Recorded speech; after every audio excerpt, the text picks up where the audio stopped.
Hello बच्चों और प्यारे शिक्षक साथियों, आप सभी का स्वागत है मेरे YouTube channel remake edu path में।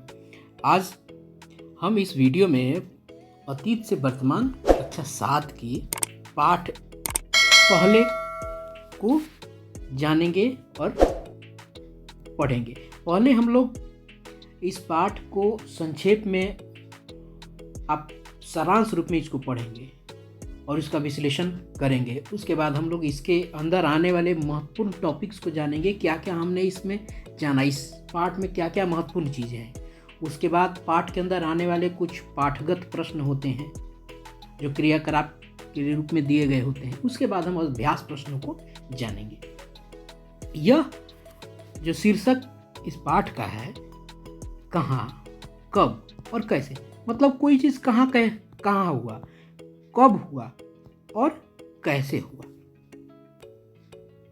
अगर इस पाठ को देखा जाए तो यह पाठ जो है पूरे पुस्तक का सारांश है, यानी संक्षेप है।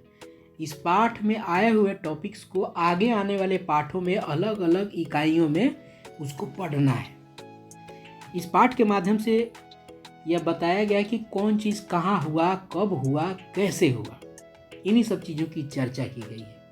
मान लीजिए कि एक इस पाठ में ये कहानी है, एक बिहार दिवस की पटना में एक गतिविधियां चल रही थी गांधी मैदान में। हम सबको पता है कि 22 मार्च को बिहार दिवस होता है और उसमें अनाउंस किया जा रहा था कि पटना का पुराना नाम क्या है। तो बच्चे ने क्या जवाब दिया, पाटलिपुत्र। यानी पहले क्या था,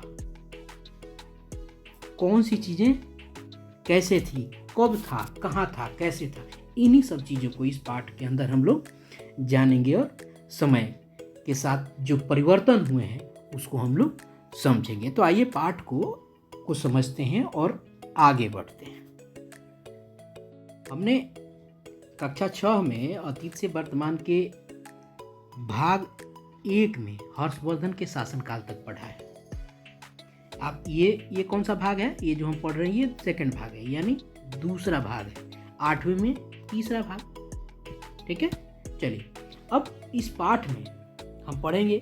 हम जानते हैं कि इस समय के साथ साथ समाज में परिवर्तन होते रहते हैं।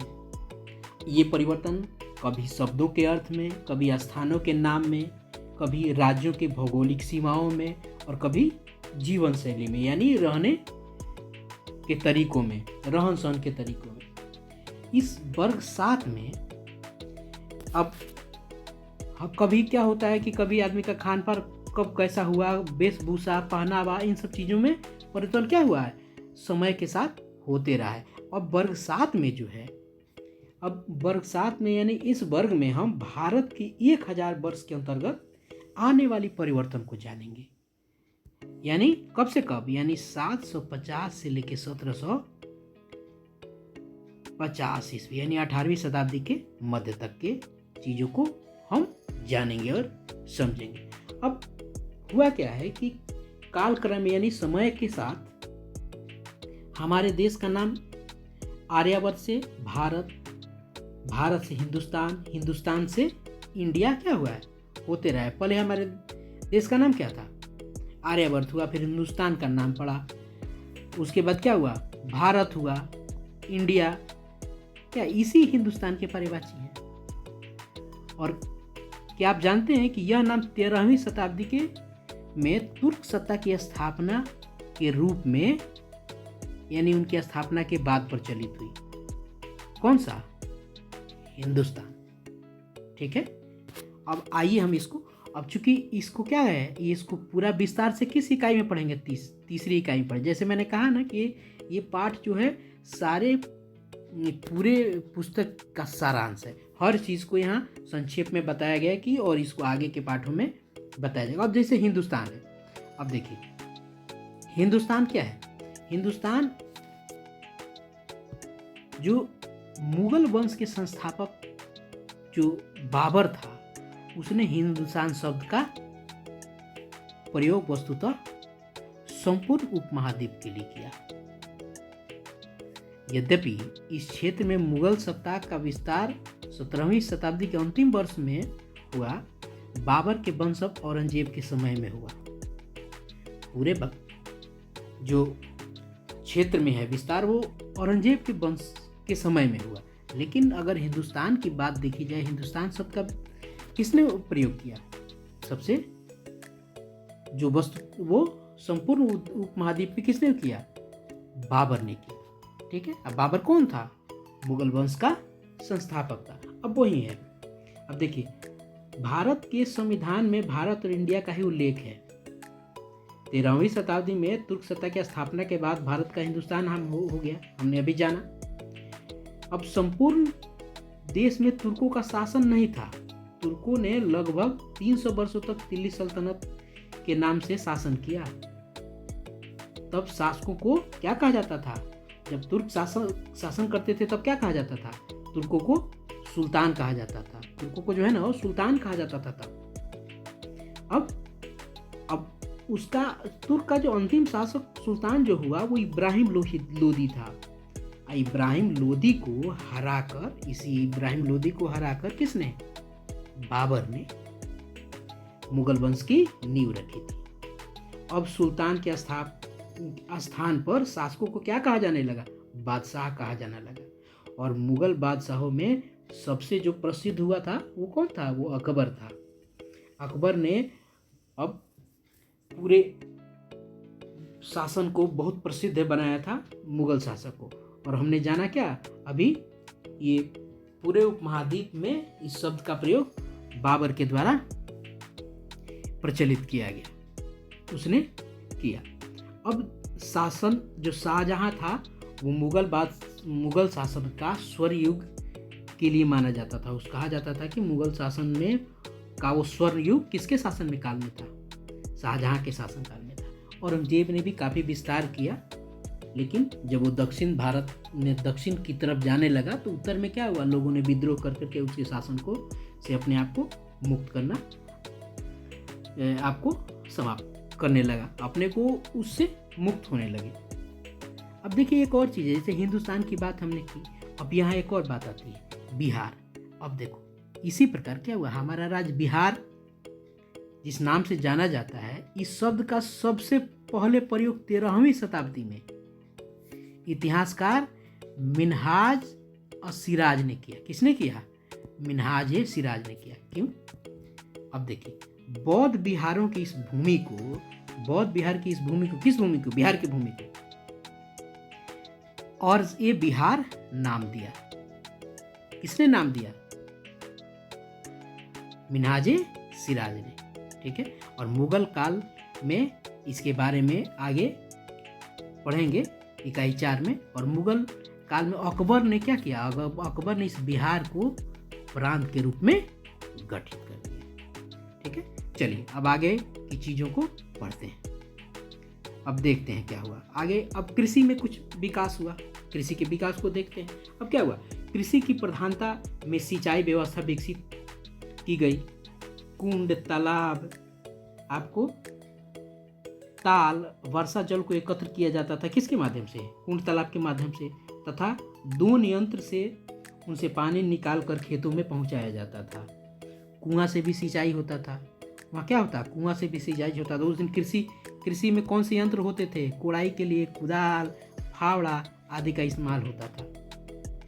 सिंचाई के लिए ये सब जो आपको दिख रहा है, जैसे रहट है यहाँ, इन सब चीज़ों का प्रयोग किया जाता था। 2 यंत्र का से क्या होता था? उनसे पानी निकालकर खेतों में पहुंचाया जाता था। अब कुआं से भी सिंचाई होती थी। इसके लिए ढंकी, मोट, उसके बाद अर्घट, घंटी यंत्र, इन सब चीज़ों का देखिए, घंटी यंत्र का, ये अर्घट, घंटी यंत्र का इस्तेमाल किया जाता था। प्राचीन समय से ही ये इस्तेमाल होता आ रहा था। बाद में क्या हुआ? रोहट का इस्तेमाल होने लगा। ठीक है। अब देखिए उसके बाद इसी तरह से उस समय की कृषि व्यवस्था थी। उसमें पशु शक्ति, यानी आपको लोग पशुओं को भी पालते थे।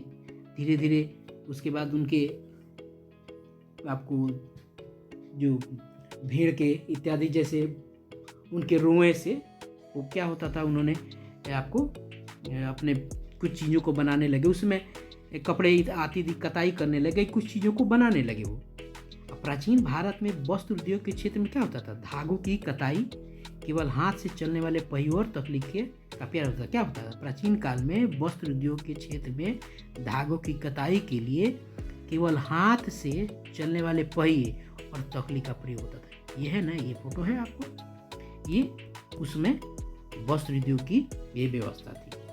अब देखिए, अब उसके बाद धीरे धीरे चीज़ें और भी विकसित होने लगी।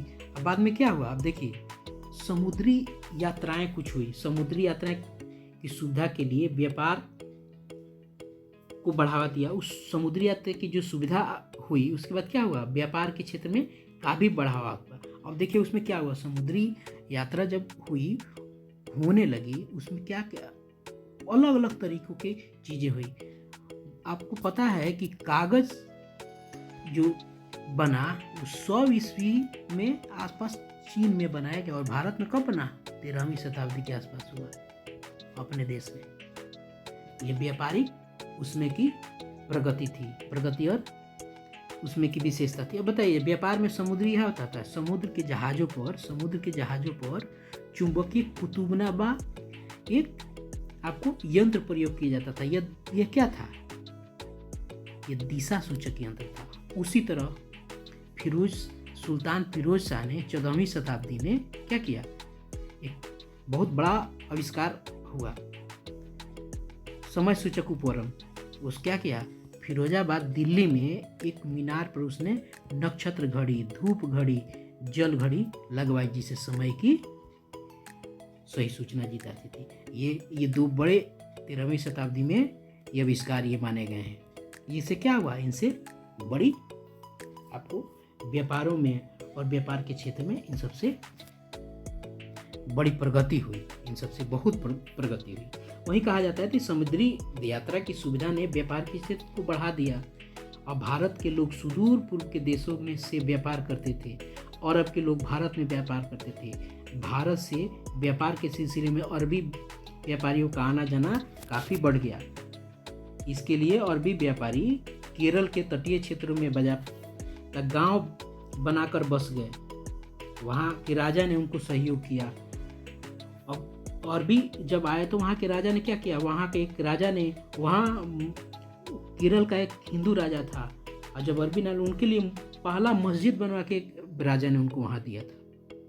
भारत में आए व्यापारियों ने नई प्रौद्योगिकी, नई विचारधारा को लाने में भी योगदान किया।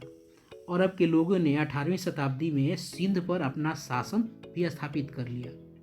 इसी के साथ भारत में क्या हुआ, इस्लाम धर्म का आपको प्रादुर्भाव हो गया। अब इस्लाम धर्म को मानने वालों को क्या कहा जाता था, मुसलमान कहे जाने लगे। ये एक ईश्वर में विश्वास करने वाले लोग थे। उनका धर्म ग्रंथ कुरान शरीफ है। अरब के लोग अपने साथ अपना खान पान पहनावा भी लाए। कालक्रम में ये सभी चीज़ें तुर्क, अफगान और मुगल भी लाए। उसके साथ आपको क्या हुआ, इनके आने से वैचारिक आदान प्रदान हुआ। कालांतर में कई सारे अलग अलग लोगों ने देश में प्रवेश किया, जैसे तुर्क, अफगान, ईरानी, मुगल, ये सब। और ये सब लोग अपने अपने से अपनी विचारधारा, अपनी संस्कृति लोग लेके यहाँ आने शुरू हुए। और हुआ क्या कि इन अलग अलग लोगों के रहन सहन, इनसे अब क्या हुआ, हमारी भाषा, रहन सहन, पोशाक, रीति रिवाज आदि प्रभावित हुए, और उनमें एक मिली जुली परंपरा का विकास हुआ। और इसे ही गंगा जमुना संस्कृति कहते हैं। ठीक है, इसके बारे में आगे पढ़ेंगे। चलिए, अब तो गंगा जमुनी संस्कृति की झलक देखने को मिलती थी। एक प्रसिद्ध अरबी विद्वान सैयद सुलेमान नदवी ने कई अलग अलग चीज़ें भी कही हैं। एक प्रसिद्ध, ये जो जिसका जिक्र मैं कर रहा हूँ, प्रसिद्ध विद्वान सैयद सुलेमान नदवी ने भारत में बस गए अरब के कवि अबू जिला संधि के अरबी गीत का एक उदाहरण दिया है, और उसने बताया भी है कि इस देश में, भारत देश के बारे में, इस समय, उस दौरान जिस समय चक्र की बात हो रही है, इस दौरान स्थानीय धर्म में भी काफ़ी बदलाव हुआ। इस देश में बहुत सारे लोग हिंदू धर्म को मानते हैं। हिंदू धर्म मानने वाले लोग बहुत सारे देवी देवताओं की पूजा करते हैं, जहाँ अग्निकुंड में होम करते हैं। अब उन्होंने ही ने तांत्रिक विचारधारा मानने वाले शैव मत की एक शाखा का जिक्र किया।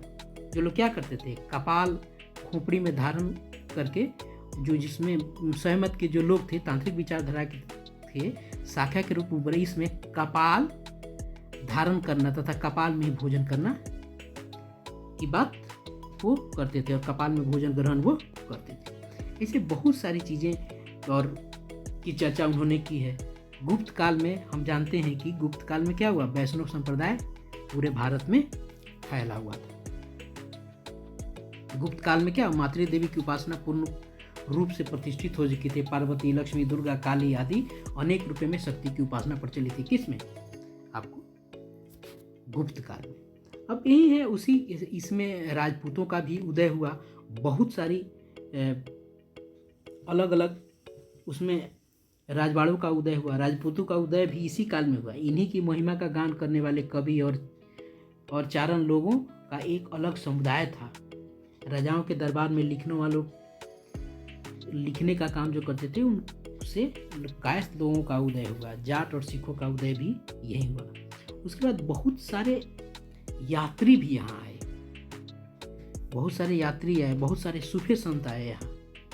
कर्मकांड का विरोध करने वाले, उसको नहीं मानने वाले बहुत सारे लोगों का यहाँ प्रादुर्भाव। कबीर, रैदास, नानक, रामानंद, ये संत कवि थे। इस समय इन लोगों का आगमन हुआ, इन लोगों का प्रादुर्भाव हुआ। बहुत सारे सामाजिक और राजनीतिक समूहों का भी जन्म हुआ। राजपूतों का भी इसमें उदय हुआ, जैसे जिक्र किया गया। इस समय क्या हुआ, इस बिहार में बहुत जनजातीय समूहों का उदय है, जिसमें चेरो राजवंश प्रमुख था। चेरो ने शाहाबाद, सारण, चंपारण, मुजफ्फरपुर, पलामू आदि शक्तिशाली राज्यों की स्थापना की। चेर लगभग 300 वर्षों तक शासन उन्होंने यहाँ किया था। इसी कालक्रम में बहुत सारी चीज़ों, आर्थिक सामाजिक परिवर्तन हुए। बहुत सारे लोगों ने अलग अलग चीज़ों का उल्लेख किया। कुछ बहुत सारे ऐतिहासिक स्रोत, दस्तावेज, पुस्तक, पांडुलिपि उस समय के बारे में, उस समय का की गवाही देते हैं वो ऐतिहासिक स्रोत। बहुत सारे पत्थर, चट्टान, ताम्रपत्र आदि उसमें लिखे गए। बहुत सारे आपको पुस्तक और ग्रंथ भी उस दौरान लिखे गए, जिसका जिक्र इसमें है। अब जैसे ग्रंथ है, ये सब चीज़ कहाँ मिलता है, आपको लाइब्रेरी मिलता है। इसी में एक लाइब्रेरी है पटना स्थित खुदाबख्श ओरिएंटल लाइब्रेरी। इसमें बहुत सारे ऐसे मध्यकालीन भारत के इतिहास जानने वाले, फारसी में, अरबी में से लिखित ये सारी चीज़ें उपलब्ध वहाँ है। और अब देखिए, बहुत उस समय होता क्या था, उस समय छोटे छोटे लिपि चूँकि बहुत डेवलप हुआ नहीं था, तो छोटे छोटे चित्रों के माध्यम से चीज़ें बनी होती थी। उसमें की जो पुस्तकें थी सचरित मिलती थी, और किताब के पूरे पन्ने में छोटे छोटे चित्र के रूप में सजे रहते थे। और इन्हीं लघु चित्रों को क्या कहा जाता, मिनिएचर कहा जाता था। ठीक है, मिनिएचर कहा जाता था। अब देखिए, बहुत सारे ऐतिहासिक ग्रंथों की रचना हुई, जिसको जानना हमें जरूरी है। ये सारी जो डेवलपमेंट, विकास और ये सब चीज़ों किस में हुआ, 785 ये 1785, 1000 वर्षों में। और इसी को हम इस पुस्तक में जानेंगे, और आगे के पाठों में इन सबको विस्तार से एक एक करके पढ़ेंगे। इसका सार संक्षेप हम यहाँ जान रहे हैं। जैसे ये कि ऐतिहासिक ग्रंथ की रचना, इसमें से प्रमुख क्या है, कल्हण। कल्हण ने रजत रंगनी लिखा, जो क्या है, जिसमें कश्मीर के इतिहास का वर्णन है। अलबेरूनी ने एक पुस्तक लिखी, तहकीके हिंद, यानी तारीखे हिंद उसको कहा जाता है। अब क्या है, उस समय के समाज, धर्म, रीति रिवाज आदि का वर्णन मिलता है। अब देखिए, मिनहाज उस सिराज ने तबकाते नासिरी लिखी, जिसमें क्या, मोहम्मद गोरी और गुलाम वंश की चर्चा की गई। जियाउद्दीन बर्नी ने पुस्तक एक लिखी, तारीख फिरोजा शाही, जिसमें तुगलक वंश की राजनीतिक घटनाओं का जिक्र किया गया। अबुल फजल ने अकबरनामा में अकबर के शासनकाल का वर्णन किया। ये सब ग्रंथ है जिसको जानना हमें बहुत जरूरी है।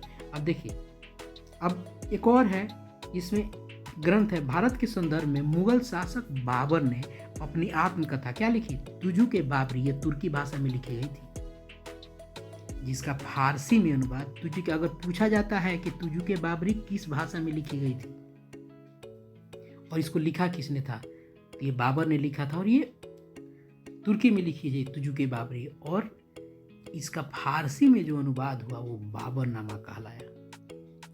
और बाबर के पिता का नाम क्या था, उमर शेख मिर्जा, इस किताब में उसने जिक्र किया है।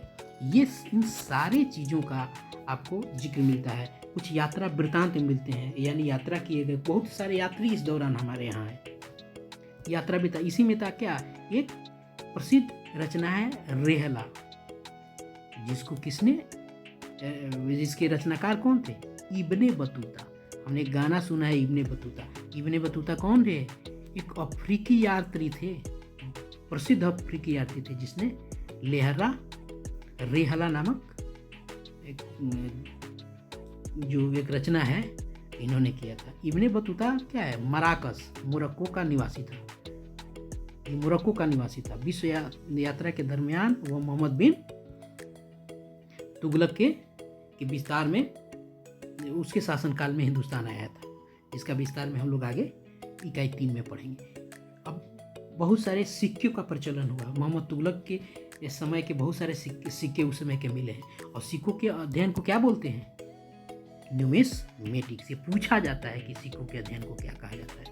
यहाँ देखिए ब्रैकेट में जो चीज़ लिखा हुआ है, आप इस पूरे पाठ को विस्तार से पढ़ लीजिएगा, मैं मुख्य टॉपिक को बता रहा हूँ। अब देखिए, सासाराम का एक शासक था शेरशाह सूरी, बहुत ही प्रतापी शासक हुआ, जिसने चांदी के सिक्के चलाए। ये सब चीज़ें इसी दौरान में ताजमहल, आगरे का ताजमहल, दिल्ली का लाल किला, खजुराहो के मंदिर, ये सब इसी शासनकाल में ये सारी चीज़ों का निर्माण काल हुआ।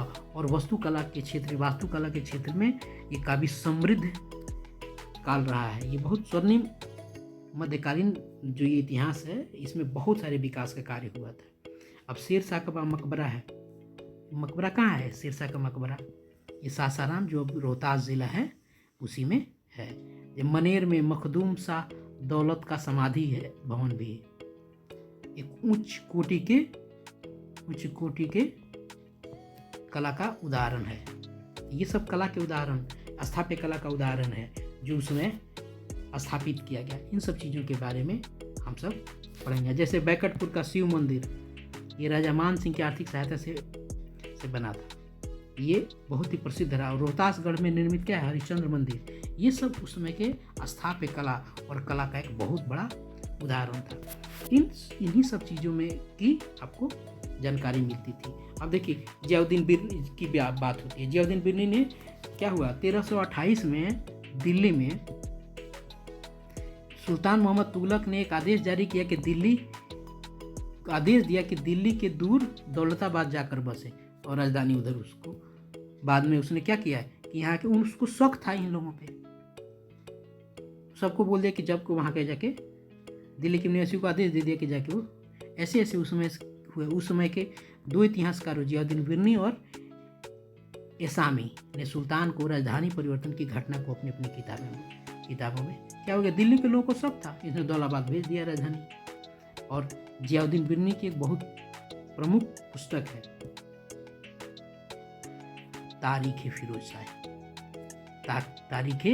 फिरोज शाही, उसने इसमें इन सारी चीज़ों का जिक्र लिखा। दिल्ली से दौलताबाद से दिल्ली का वर्णन जियाउद्दीन बिरनी ने ही किया है। यहाँ से वहाँ, वहाँ से यहाँ आने जाने में बहुत सारे लोग मर गए थे। ये इस समय के, अब देखिए, अब एसामी ने एक पुस्तक लिखी, उसका नाम क्या था, उसका नाम था फुतूहे सलातीन। में क्या लिखा, सुल्तान को दिल्ली वालों पर संदेह था, इन सब चीज़ों का उसने जिक्र किया। वो उनके मन में विष छिपाया रहता था, इन सब चीज़ों का उसने जिक्र किया। और क्या किया उसने, इधर से उधर राजधानी किया, जिसमें बहुत सारी चीज़ों का, इन्हीं सब चीज़ों का जिक्र इस पाठ के माध्यम से, और इस पूरे जो आपको पूरा जो पुस्तक है इन्हीं सारी बातों को लेके लिखा गया है, और पूरे आगे आने वाले पाठों में इन सब चीज़ों को विस्तार से पढ़ा जाएगा। अब हम आगे इस पाठ में आने वाले महत्वपूर्ण टॉपिक्स को देखेंगे, और फिर हम आगे पाठगत प्रश्नों को देखेंगे, और फिर अभ्यास प्रश्नों को देखेंगे। तो आइए महत्वपूर्ण टॉपिक्स को हम जानते हैं, उसके बाद इन सारी चीज़ों को एक एक करके समझेंगे और इसका उत्तर जानेंगे। तो आइए हम इसको देखते हैं। महत्वपूर्ण स्मरणीय तत्व, जो पाठ में जो महत्वपूर्ण स्मरणीय तत्व निकल के आए हैं, इसको हम देखते हैं। ये बहुत ही महत्वपूर्ण चीज़ होता है। ये प्रतियोगी परीक्षाओं के लिए, और खासकर बिहार रिलेटेड प्रतियोगी परीक्षाओं में इन सब चीज़ों से प्रश्न आते ही आते हैं, क्योंकि ये बिहार टेक्स्ट बुक से संबंधित है। चूँकि ये जनरल नॉलेज की बुक है तो सारी प्रतियोगी परीक्षा के लिए उपयोगी है ही, लेकिन खासकर बीपीएससी में इन सब चीज़ों से प्रश्न ये आते हैं। आइए देखते हैं क्या क्या है इस पाठ में, क्या क्या निकल के आया। बिहार दिवस 22 मार्च को मनाया जाता है। पटना का प्राचीन नाम पाटलिपुत्र था। मुगल वंश का संस्थापक बाबर था। हिंदुस्तान शब्द का प्रयोग बाबर ने संपूर्ण उपमहाद्वीपीय क्षेत्र के लिए किया जो तुर्क सत्ता के अधीन था। बिहार शब्द का प्रयोग इतिहासकार मिन्हाज-ए-सिराज ने किया। क्लियर है? आइए देखते हैं। मिन्हाज-ए-सिराज ने बौद्ध बिहारों की इस भूमि को अर्ज-ए-बिहार का नाम दिया। क्या दिया?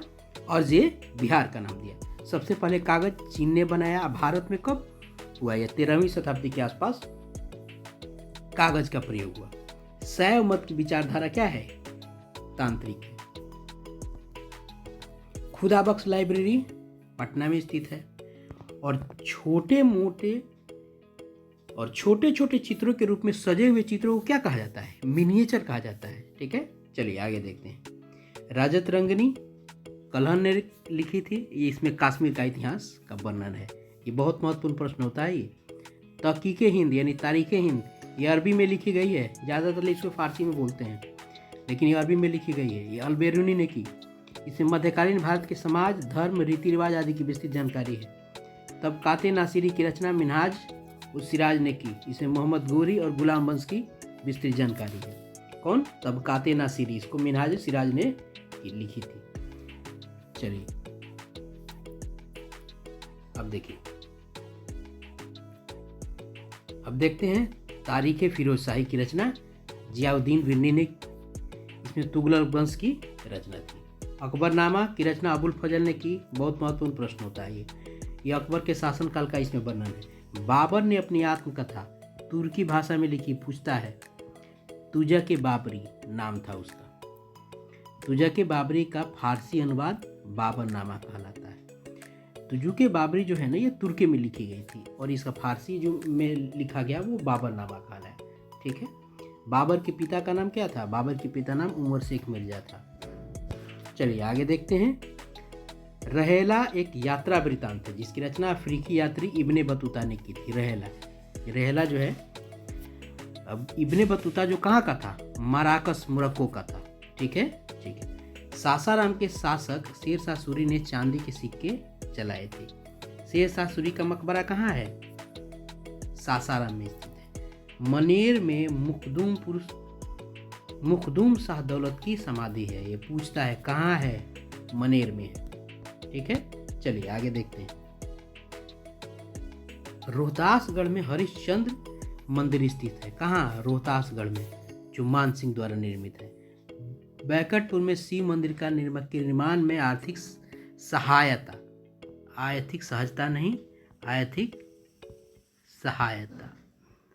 सहायता मान सिंह ने किया था। ये गलती है, टाइपिंग मिस्टेक है। सिक्कों के अध्ययन को क्या बोलते हैं? नुमेस्मेटिक्स कहते हैं। 1328 में मोहम्मद तुगलक ने राजधानी दिल्ली से दौलाबाद किया था। क्या है? किसने किया था? 1328 में किसने? मोहम्मद तुगलक ने राजधानी जो कहाँ से दिल्ली से दौलाबाद किया था। बाद में फिर वो लेके आया। ये राजधानी इधर से उधर ज़्यादा उसी ने किया था। फुतुहे सलातीन की रचना इसामी ने की थी।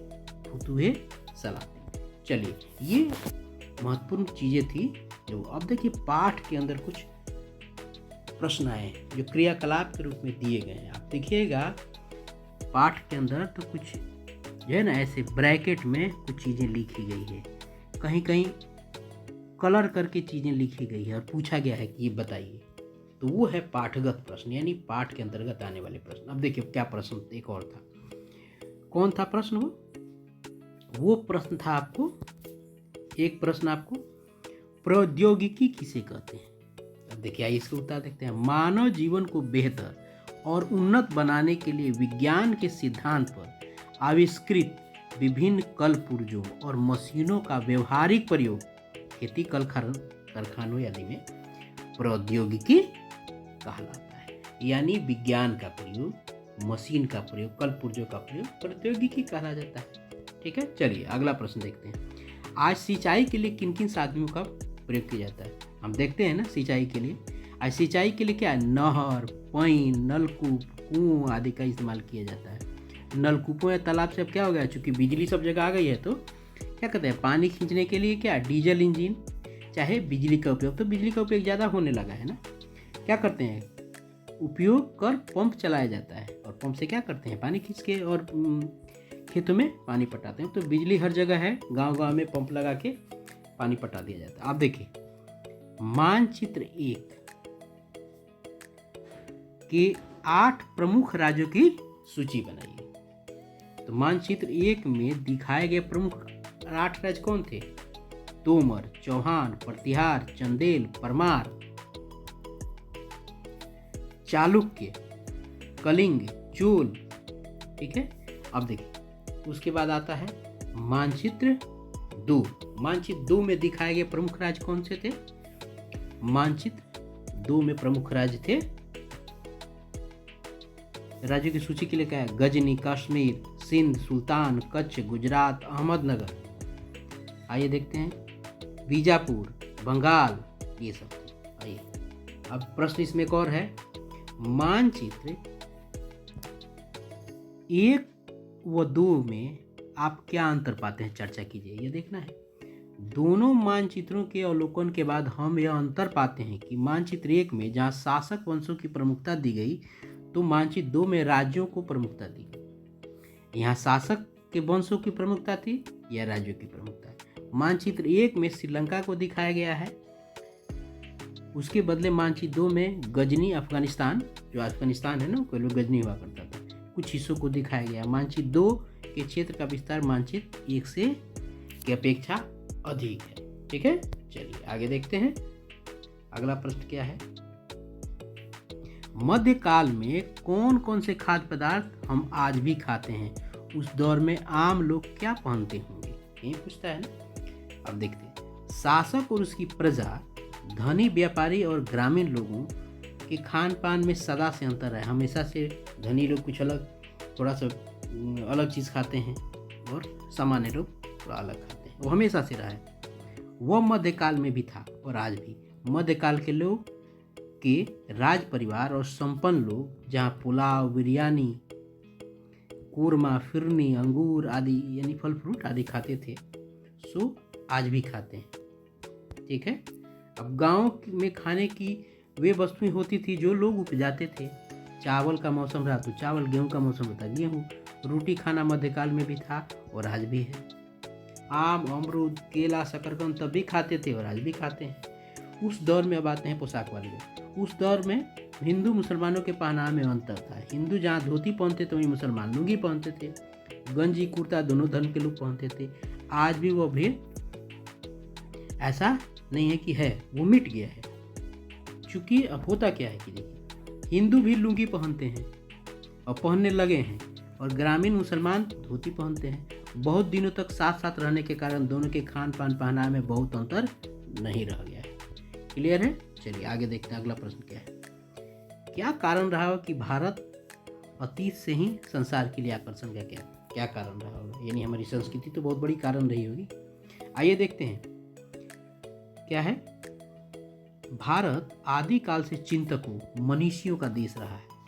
तप और योग यहाँ की खास बात थी और आज भी है। योगी संतों का सम्मान राजा महाराजा तक करते थे। यहाँ की विद्वानों की धाक विश्व में थी। एक बार की एक बात है कि ऋषि दंडायन से बात करके सिकंदर अवाक रह गया था। क्यों?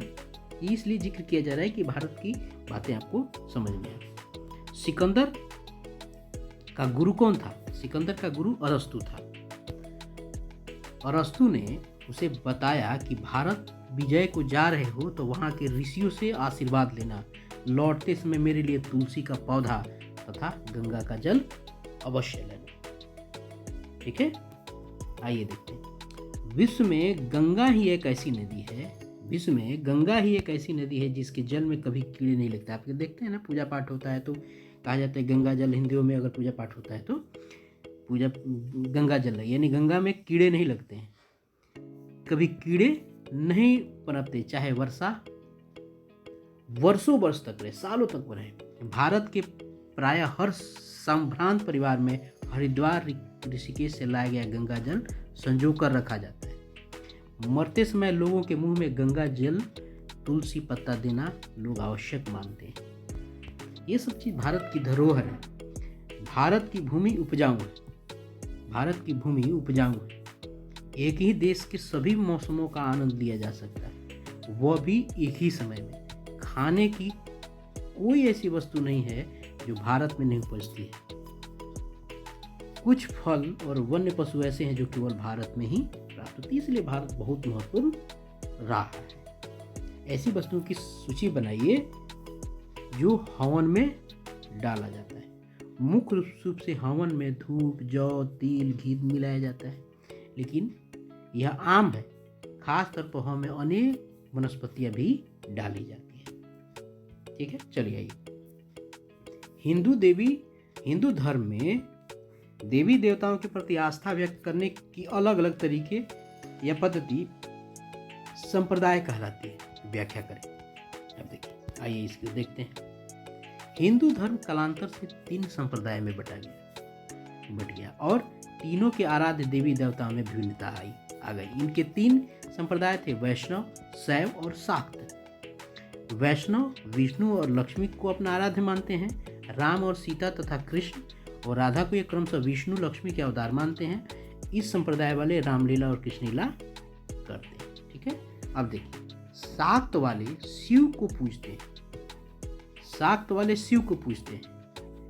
शाक्त संप्रदाय वाले शक्ति, शैव संप्रदाय वाले शिव को पूजते हैं और शाक्त संप्रदाय वाले शक्ति के रूप दुर्गा और काली को पूजते हैं, उनकी पूजा करते हैं। बलिदान देकर बलि के पशु का मांस खाना, मदिरा पीना ये गलत नहीं मानते। कौन? ये वाले लोग, शाक्त वाले लोग। ये मछली भी खाते हैं, जबकि वैष्णव और शैव मांस, मछली और मदिरा से दूर रहते हैं।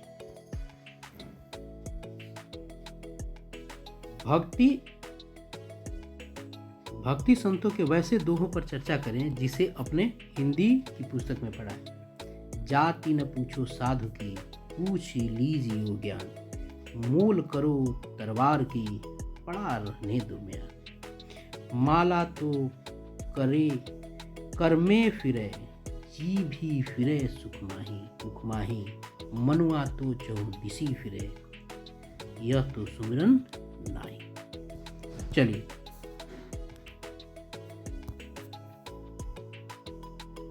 अब है अभिलेखागार क्या है?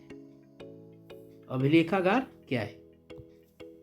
ऐसा स्थान जहां दस्तावेजों, पांडुलिपियों आदि अभिलेखों को संग्रहित और सुरक्षित रखा जाता है, उसे अभिलेखागार कहा जाता है। इतने से भी काम चल जाएगा, लेकिन अगर थोड़ा बड़ा करके लिखेंगे तो अच्छे नंबर प्राप्त होते हैं। अब देखिए, खास तौर पर अभिलेखागार से तात्पर्य यह लगाया जाता है जहां सरकारी अभिलेख रखे जाते हैं, लेकिन कभी कभी महत्वपूर्ण पांडुलिपियां भी यहाँ रखी जाती हैं, जो सरकारी न होकर शैक्षिक और सामाजिक होती हैं। अभिलेखागार राष्ट्रीय भी होता है और राज्यों की। अकबर के बाद अभिलेख रखने की परंपरा चली। ठीक है, चलिए आगे देखते हैं। अगला प्रश्न क्या है? न्यूमेटिक्स किसे कहते हैं? न्यूमेटिक्स, सिक्कों के अध्ययन को न्यूमेटिक्स कहा जाता है। चलिए, ठीक है, आगे बढ़ते हैं। अब देखते हैं रिक्त स्थान की पूर्ति की। अब देखिए, 16वीं सदी के आरंभ में डैश ने हिंदुस्तान शब्द का प्रयोग किया। किसने किया था? बाबर ने। चलिए, ख डैश एक विशेष प्रकार का फारसी इतिहास है। बहुत जगह तारीख उल हिंद की रच का उल्लेख किया गया है। तारीख उल हिंद है जो कि अरबी इतिहास है, ठीक है। तो तारीख फिरोज शाही एक प्रकार का फारसी इतिहास, ये फारसी में लिखी गई। डैश लोगों द्वारा भारत में एक नए धर्म का आगमन हुआ। अरब के लोगों द्वारा भारत में एक नए धर्म का आगमन हुआ। अब देखिए अगला क्या है, भारत में कागज का प्रयोग कब हुआ? 13वीं शताब्दी के आसपास हुआ। कब, कहाँ था? चीन में हुआ था ना। चलिए आगे देखते हैं। रजत रंगनी। रजत रंगनी क्या है? हमने पढ़ा था ना उसमें। रजत रंगनी क्या है? कश्मीर का इतिहास है। भक्ति संत से इसमें कौन जुड़ा हुआ है? भक्ति संत से दरिया साहब। तबकात-ए नासिरी। तबकात-ए नासिरी हमने अंदर पढ़ा होगा मिनहाज उस सिराज ने। अब देखिए शेर शाह का मकबरा सासाराम रोहतास जिले में, और एक बचा है मानसिंह बैकटपुर का शिवमंदिर। ये है इसका सही मिलान। चलिए आइए देखते हैं, आगे बढ़ते हैं। चलिए अब है प्रश्न। मध्यकाल के वैसे वस्त्रों की सूची बने जिसका व्यवहार हम आज भी करते हैं। ये किताब के प्रश्न है। अब देखिए मध्यकाल में सिले हुए वस्त्र बहुत कम ही लोग पहनते थे। कमर के नीचे धोती, कंधे से लेकर कमर के नीचे तक चादर तथा सर पर मुरेठा बांधने का रिवाज रहा होगा। आज भी उत्तर प्रदेश के अधिकांश ब्राह्मण सिला हुआ वस्त्र पहनकर भोजन नहीं करते। इसी से अनुमान लगता है कि मध्य युग के लोग, यहाँ कुछ ये बिहार के भी बहुत ऐसे ब्राह्मण जो हैं वो नहीं करते इस तरह के।